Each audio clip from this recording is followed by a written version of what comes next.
Hello friends, Assam Health Support YouTube চেনেললৈ আপোনালোকক আকৌ এবাৰ স্বাগতম জনাইছো। বন্ধুসকল, আজি আপোনালোকক থাইৰয়ডৰ বিষয়ে কিছু কথা জনাম। জানিবলৈ পোৱা মতে অসমতো লাহে লাহে থাইৰয়ড পেচেণ্টৰ পৰিমাণ বাঢ়ি গৈছে। থাইৰয়ড হৈছে এনেকুৱা এক প্ৰকাৰ ৰোগ যি মনে মনে আপোনাৰ বহুত ক্ষতিসাধন কৰিব পাৰে।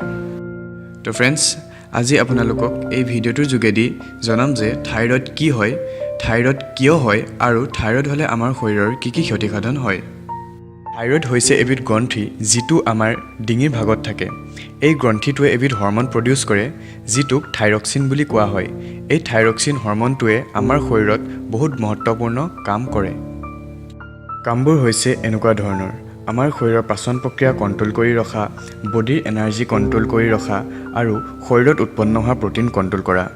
এইবিধ হৰমনে আমাৰ শৰীৰৰ সকলো অংগতে প্ৰভাৱ পেলায়, যেনে হাৰ্ট, লিভাৰ, কিডনী। থাইৰয়ড গ্ৰন্থিয়ে দুই প্ৰকাৰৰ থাইৰয়ড বনায়।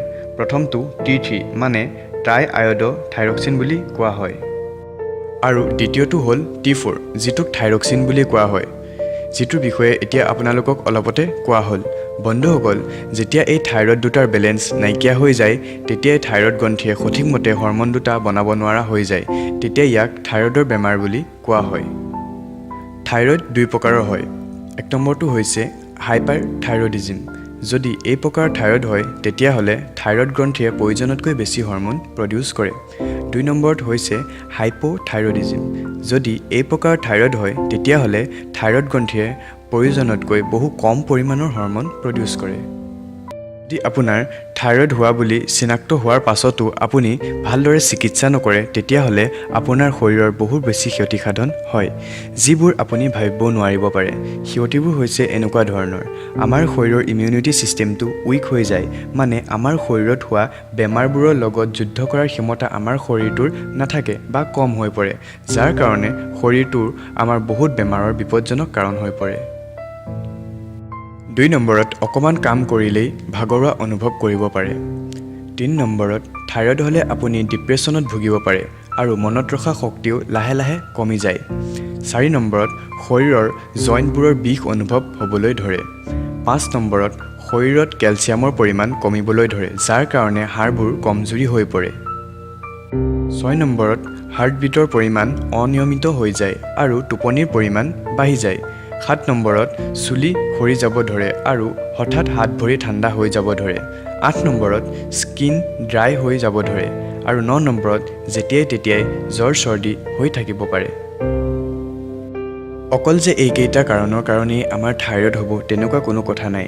থাইৰয়ড হোৱাৰ আৰু বেলেগ কাৰণো থাকিব পাৰে, যেনে আজিকালি আমি সকলোৱে ভালে বেয়াই বস্তু সেৱন কৰোঁ। এইবোৰৰ পৰাও আমাৰ শৰীৰত থাইৰয়ডৰ প্ৰভাৱ পৰিব পাৰে। আমাৰ খাদ্যত আয়ডিনৰ পৰিমাণ কম হ'লেও থাইৰয়ড হ'ব পাৰে, বা প্ৰয়োজনতকৈ বেছি আয়ডিন খালেও থাইৰয়ড হ'ব পাৰে। থাইৰয়ড হেৰিডিটি মানে আপোনাৰ ফেমিলিত যদি কাৰোবাৰ থাইৰয়ড আছে, তেতিয়াহ'লে আপোনাৰো হয়তো থাইৰয়ড হ'ব পাৰে। যদি আপোনাৰ থাইৰয়ডৰ প্ৰব্লেম হয়, তেন্তে বাদাম আৰু ৱেলনাটছ খালে বহুত বেছি ফাইদা পোৱা যায়, কিয়নো এই দুবিধ পদাৰ্থত চেলেনিয়াম নামৰ পদাৰ্থবিধ পোৱা যায়, যিবিধে থাইৰয়ড কণ্ট্ৰল কৰি ৰাখে। থাইৰয়ড পেচেণ্টে কেতিয়াও বেছি চেনি দিয়া বস্তু খাব নালাগে আৰু কফিৰ ব্যৱহাৰ খুব কমাই কৰিব লাগে, আৰু বন্ধাকবি আৰু চয়াবিন খাব নালাগে।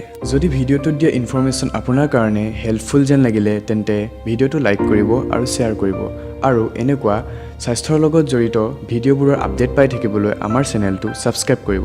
ধন্যবাদ।